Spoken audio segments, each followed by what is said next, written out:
بسم اللہ الرحمن الرحیم۔ السلام علیکم، کیسے ہیں آپ سب؟ انشاءاللہ اچھے ہوں گے اور اللہ کی رحمتوں کے سائے میں ہوں گے۔ دعا اس چیز کو بھی تم تک کھینچ لاتی ہے جو تمہارے نصیب کا حصہ نہیں ہوتی۔ موزے یقین کے دھاگے پر ٹکے ہوتے ہیں۔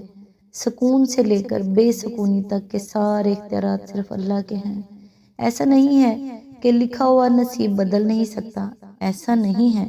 کہ جو چھن گیا ہے وہ اب واپس مل نہیں سکتا۔ جو چیز اللہ نے تمہارے لیے لکھ دی ہے، اگر 7 زمینوں اور 7 آسمانوں میں رہنے والی ہر شے ایڑی چوٹی کا زور بھی لگا لے، تب بھی تمہاری اور اس کی راہ میں رکاوٹ نہیں بن سکتی۔ اور جس کو اللہ نے تمہارے لیے نہیں لکھا، اس کو دعا کے علاوہ کائنات کی کوئی بھی چیز تم تک نہیں لا سکتی۔ جیسے حالات بدلتے ہیں ویسے ہی مقدر بھی بدلتا ہے، لیکن ہر چیز کے ہونے کو ایک مقرر وقت درکار ہے۔ تمہیں پورا حق ہے ان خوابوں کے لیے لڑنے کا جن کی تدبیریں تمہیں نے دیکھی ہیں، کیونکہ جب اللہ تمہارے دل میں کسی کا خیال پیدا کرتا ہے تو وہ چاہتا ہے کہ تم اسے مناؤ، اسے وہ چیز تمہیں دینے پر آمادہ کرو، بار بار جھولی پھیلاؤ، بار بار اسے پکارو تاکہ وہ کن فرما سکے اور تمہاری فرمائش پوری کر سکے۔ مانگنے کا حق اس نے تمہیں دیا ہے، جب اس نے سورہ عمران میں فرما دیا ہے کہ دعا پہاڑوں کو بھی ان کی جگہ سے سرکا سکتی ہے، تو قبولیت کا شک تو بنتا ہی نہیں۔ اللہ نے مقدر لکھنے کا اختیار تمہیں دیا ہے کہ چاہو تو دعا کا تسلسل بڑھا لو اور چاہو تو مایوس بیٹھ جاؤ۔ مت بھولو کہ تمہارا کام صرف التجا کرنا ہے، تدبیریں تو وہ خود نکالتا ہے۔ جب وہ کسی کام کے ہونے کا سوچ لیتا ہے تو وہ اس کام کے مکمل ہونے کا اشارہ کر دیتا ہے، بس پھر جو ممکن ہو اور جو ناممکن ہو سب ہو جاتا ہے۔ اللہ تعالیٰ آپ کی اور ہم سب کی تمام دعائیں قبول فرمائے، آمین۔ آج انشاءاللہ سورۃ المائدہ کی آیت نمبر 101 سے سٹارٹ کریں گے۔ اعوذ باللہ من الشیطان الرجیم، بسم اللہ الرحمن الرحیم۔ اے لوگو جو ایمان لائے ہو، ایسی باتیں نہ پوچھا کرو جو تم پر ظاہر کر دی جائیں تو تمہیں ناگوار ہوں، لیکن اگر تم انہیں ایسے وقت پوچھو گے جبکہ قرآن نازل ہو رہا ہو تو وہ تم پر کھول دی جائیں گی۔ اب تک جو کچھ تم نے کیا اسے اللہ نے معاف کر دیا، وہ درگزر کرنے والا اور بردبار ہے۔ اس کی تفسیر ہے، نبی صلی اللہ علیہ وآلہ وسلم سے بعض لوگ عجیب عجیب قسم کے فضول سوالات کیا کرتے تھے، جن کی نہ دین کے کسی معاملے میں ضرورت ہوتی تھی اور نہ دنیا ہی کے کسی معاملے میں۔ مثلاً ایک موقع پر ایک صاحب بھرے مجمع میں آپ صلی اللہ علیہ وسلم سے پوچھ بیٹھے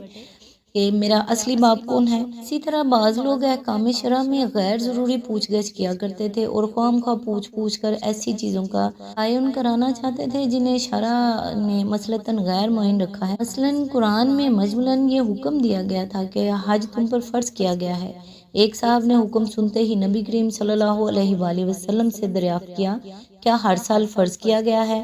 آپ صلی اللہ علیہ وآلہ وسلم نے کچھ جواب نہ دیا۔ انہوں نے پھر پوچھا، آپ صلی اللہ علیہ وآلہ وسلم پھر خاموش ہو گئے۔ تیسری مرتبہ پوچھنے پر آپ صلی اللہ علیہ وآلہ وسلم نے فرمایا، تم پر افسوس ہے، اگر میری زبان سے ہاں نکل جائے تو حج ہر سال فرض قرار پائے، پھر تم ہی لوگ اس کی پیروی نہ کر سکو گے اور نافرمانی کرنے لگو گے۔ سے ہی لایانی اور غیر ضروری سوالات سے اس آیت میں منع کیا گیا ہے۔ نبی صلی اللہ علیہ وآلہ وسلم خود بھی لوگوں کو کثرت سوال سے اور خواہ مخواہ ہر بات کی کھوج لگانے سے منع فرماتے رہے تھے۔ چنانچہ حدیث میں ہے کہ مسلمانوں کے حق میں سب سے بڑا مجرم وہ شخص ہے جس نے کسی ایسی چیز کے متعلق سوال چھیڑا جو لوگوں پر حرام نہ کی گئی تھی اور پھر محض اس کے سوال چھیڑنے کی بدولت وہ چیز حرام ٹھہرائی گئی۔ ایک دوسری حدیث میں ہے، اللہ نے کچھ فرائض تم پر عائد کیے ہیں، انہیں ضائع نہ کرو، کچھ چیزوں کو حرام کیا ہے، ان کے پاس نہ پھٹکو،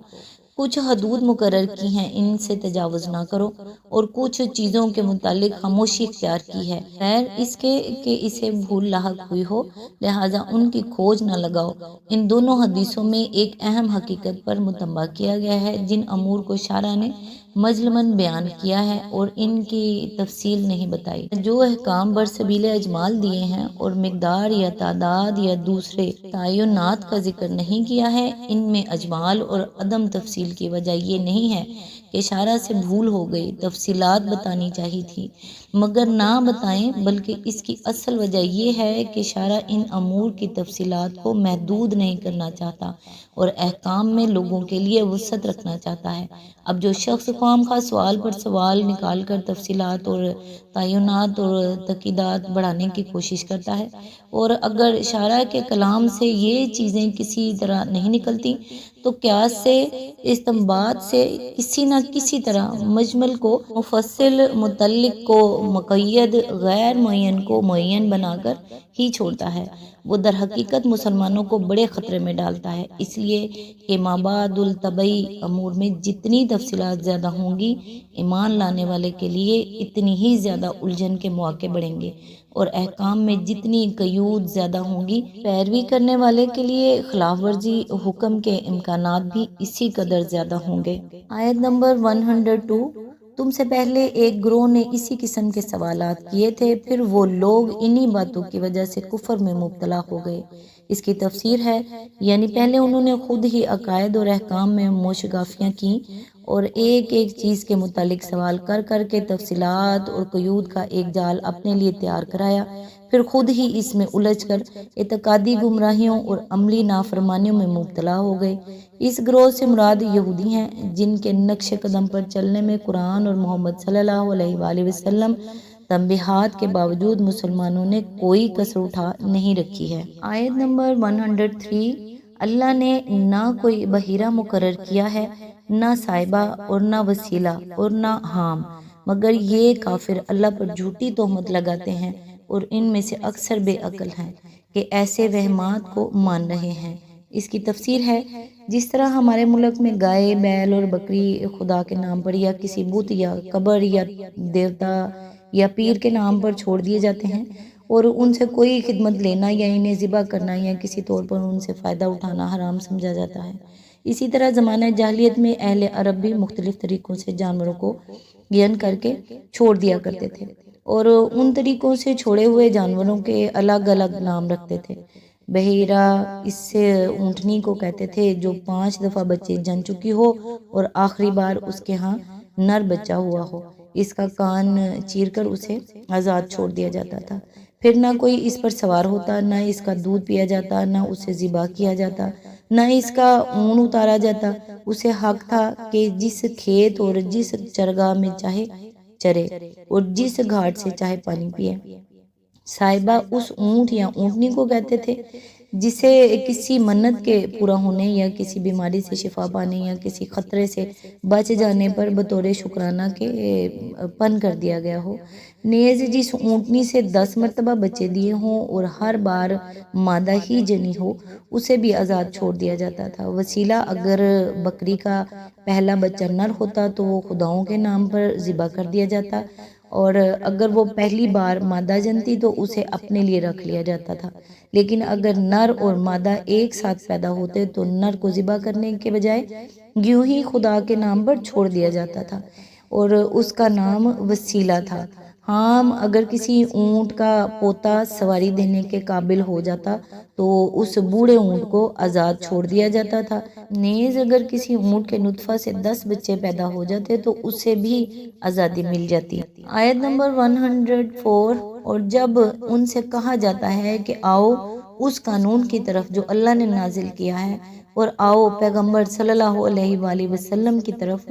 تو وہ جواب دیتے ہیں کہ ہمارے لیے تو بس وہی طریقہ کافی ہے جس پر ہم نے اپنے باپ دادا کو پایا ہے، کیا یہ باپ دادا ہی کی تقلید کیے چلے جائیں گے، خواہ وہ کچھ نہ جانتے ہوں اور صحیح راستہ کی انہیں خبر ہی نہ ہو۔ آیت نمبر 105، اے لوگو جو ایمان لائے ہو، اپنی فکر کرو، کسی دوسرے کی گمراہی سے تمہارا کچھ نہیں بگڑتا، اگر تم خود راہ راست پر ہو، اللہ کی طرف تم سب کو پلٹ کر جانا ہے، پھر وہ تمہیں بتا دے گا کہ تم کیا کرتے رہے ہو۔ اس کی تفسیر ہے، یعنی بجائے اس کے کہ آدمی ہر وقت یہ دیکھتا رہے کہ فلاں کیا کر رہا ہے اور فلاں کے عقیدے میں کیا خرابی ہے اور فلاں کے اعمال میں کیا برائی ہے، اسے یہ دیکھنا چاہیے کہ وہ خود کیا کر رہا ہے۔ اسے فکر اپنے خیالات کی، اپنے اخلاق اور اعمال کی ہونی چاہیے۔ کہ وہ کہیں خراب نہ ہو۔ اگر آدمی خود اللہ کی اطاعت کر رہا ہے اور خدا اور بندوں کے جو حقوق اس پر عائد ہوتے ہیں انہیں ادا کر رہا ہے، اور راست روی اور راست بازی کے مقتضیات پورے کر رہا ہے، جن میں لازماً امر بالمعروف و نہی عن المنکر بھی شامل ہیں، تو یقیناً کسی شخص کی گمراہی و کج روی اس کے لیے نقصان دہ نہیں ہو سکتی۔ اس آیت کا یہ منشا ہرگز نہیں ہے کہ آدمی بس اپنی نجات کی فکر کرے، دوسروں کی اصلاح کی فکر نہ کرے۔ حضرت ابوبکر صدیق اس غلط فہمی کی تردید کرتے ہوئے اپنے ایک خطبہ میں فرماتے ہیں، لوگو تم اس آیت کو پڑھتے ہو اور اس کی غلط تعویل کرتے ہو۔ میں نے رسول اللہ صلی اللہ علیہ وآلہ وسلم کو یہ فرماتے ہوئے سنا ہے کہ جب لوگوں کا حال یہ ہو جائے کہ وہ برائی کو دیکھیں اور اسے بدلنے کی کوشش نہ کریں، ظالم کو ظلم کرتے ہوئے پائیں اور اس کا ہاتھ نہ پکڑیں، تو بعید نہیں کہ اللہ اپنے عذاب میں سب کو لپیٹ لے۔ خدا کی قسم تم کو لازم ہے کہ بھلائی کا حکم دو اور برائی سے روکو، ورنہ اللہ تم پر ایسے لوگوں کو مسلط کر دے گا جو تم میں سب سے بدتر ہوں گے، اور وہ تم کو سخت تکلیفیں پہنچائیں گے۔ پھر تمہارے نیک لوگ خدا سے دعائیں مانگیں گے مگر وہ قبول نہ ہوں گی۔ آج تک کے لیے اتنا ہی، نیکسٹ انشاءاللہ آیت نمبر 106 سے سٹارٹ کریں گے۔ تب تک کے لیے دعاؤں میں یاد رکھیے گا۔ اللہ حافظ۔